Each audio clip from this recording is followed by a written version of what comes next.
नमस्कार प्यारे बच्चों, मैं हूं आपकी हिंदी की टीचर ललिता त्यागी।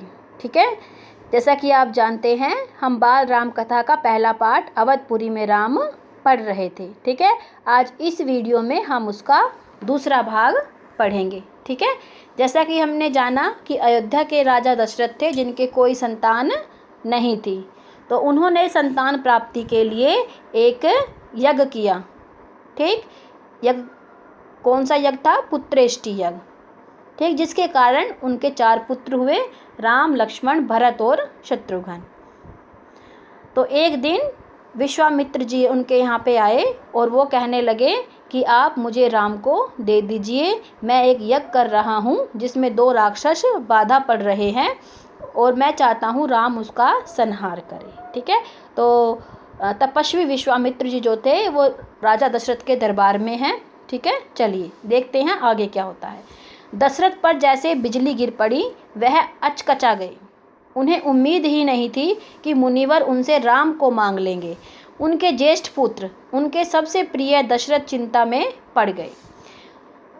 ठीक है, जब विश्वामित्र जी ने राम जी को मांगा तो दशरथ चिंता में पड़ गए, घबरा गए। मेरा छोटा सा बच्चा कैसे राक्षसों का वध करेगा?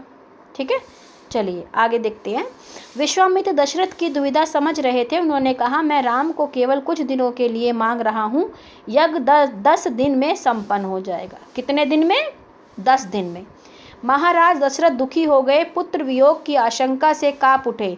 दरबार में सन्नाटा छा गया। दशरथ की दशा देखकर मंत्री चिंतित थे पर चुप थे। महर्षि वशिष्ठ शांत थे। इतने में दशरथ कांप कर बेहोश हो गए। होश आया तो डर ने उन्हें फिर जकड़ लिया। मूर्छित होकर दोबारा गिर पड़े, संज्ञा शून्य पड़े रहे। महर्षि विश्वामित्र का क्रोध बढ़ता जा रहा था। दरबार सशंकित था किसी अनिष्ट की आशंका से। वे कुछ समझ नहीं पा रहे थे। महर्षि और महाराज के बीच संवाद में कुछ बोलना उचित भी नहीं था। मुनि वशिष्ठ चुपचाप आकर महाराज दशरथ के पास खड़े हो गए।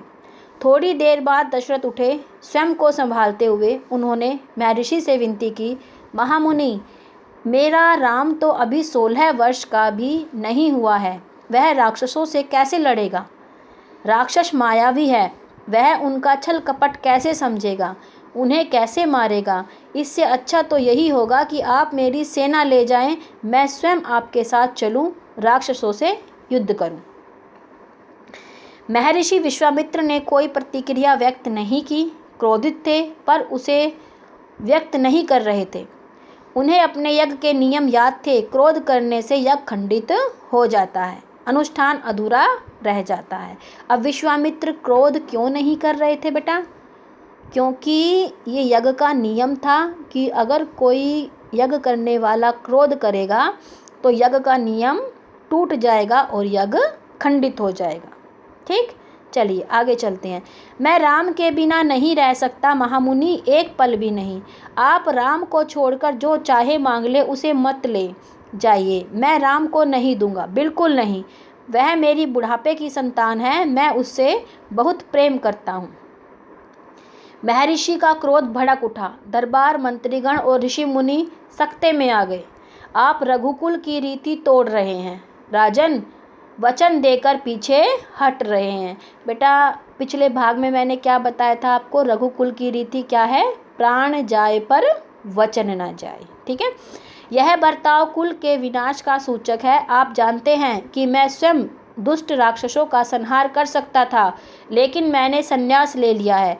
अगर आप राम को नहीं देंगे तो मैं यहाँ से खाली हाथ लौट जाऊंगा। बात बिगड़ती देखकर मुनि वशिष्ठ आगे आए। महाराज दशरथ को समझाया राम की शक्ति के बारे में, प्रतिज्ञा तोड़ने के संबंध में, महर्षि विश्वामित्र के साथ रहने पर राजकुमार राम को होने वाले लाभ के बारे में। राजन, आपको अपना वचन पूरा करना चाहिए। रघुकुल की रीति यही है। प्राण देकर भी अपने पूर्वजों ने वचन निभाया है। आप राम की चिंता न करें, महर्षि के होते उनका कोई कुछ नहीं बिगाड़ सकता। महाराज दशरथ की चिंता कुछ कम हुई पर मन अब भी खिन्न था। पुत्र बिछोह का दुख सभी तर्कों पर भारी पड़ रहा था। गुरु वशिष्ठ ने कहा, महाराज, महर्षि विश्वामित्र सिद्ध पुरुष हैं, तपस्वी हैं। अनेक गुप्त विद्याओं के जानकार हैं, वह कुछ सोचकर ही यहाँ आए हैं। राम उनसे अनेक नई विद्याएं सीख लेंगे।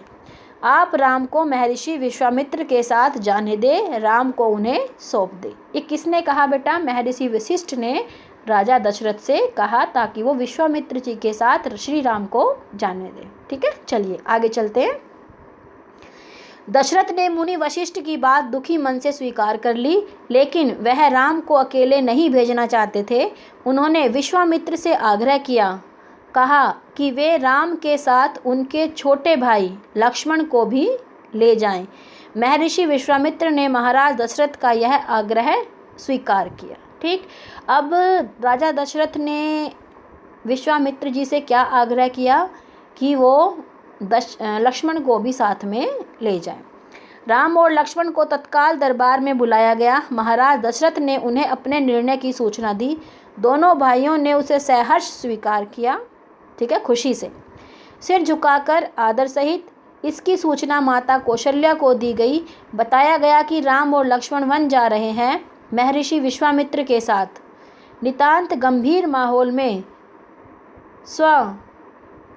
वचन हुआ, शंख ध्वनि हुई, नगाड़े बजे।